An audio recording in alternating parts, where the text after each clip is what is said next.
Благодарам, господине председач. Колеги пратеници. Колешка Ласовска, 17-ти ден се обидуваме да дискутираме на темата на денешната точка на дневен ред, а тоа е избори на членови на Комисијата за избори и именување. Се обидуваме да добиеме и одредени одговори кои што ги мачат граѓаните на Република Македонија, а тоа е постизборната платформа. Меѓутоа, 10 ден од 17 дена наидуваме на молчење од колегите од Социјалдемократскиот сојуз, наидуваме на неразбирање од нивна страна за она што ние го бараме, а тоа се одговорите, наидуваме на неразбирање кон македонските граѓани за одговорите кои што ги бараат. Наидуваме на неразбирање кон нивниот електорат, на луѓето кои што го дадоа својот глас, мислејќи дека гласаат за одредена економска платформа.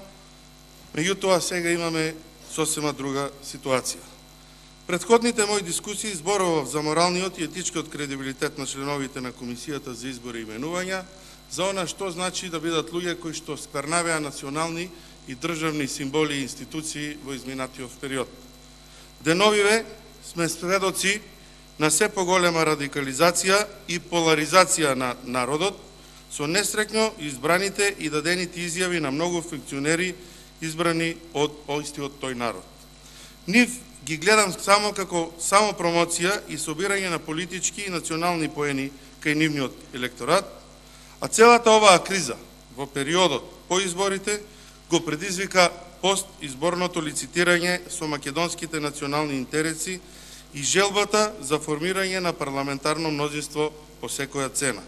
Граѓаните гласаа за програми, гласаа за економски просперитет на државата, граѓаните не гласаа за платформа која ќе донесе уште поголема политичка криза на нашата држава.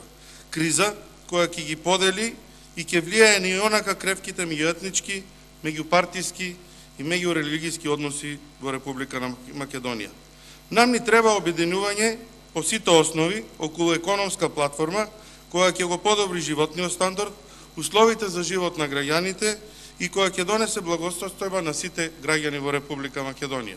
Очекувам да дискутираме за економски теми, очекувам да дискутираме за забрзано изградба на клиничка болница во Штип, за подобрување на квалитетите на студирање во Универзитетот Гоце Делчев, а не да дискутираме за она што упорно го кријат колегите од Социјалдемократскиот сојуз, а тоа е редефинирање на државата, унитарниот поредок, тоа е промена на знамето, промена на името, промена на химната во Република Македонија. Граѓаните ги очекуваат овие одговори. Се надевам дека некој ќе се осмели од колегите од Социјалдемократскиот сојуз да даде одговори на сите овие прашања. Има контрреплика, повелете.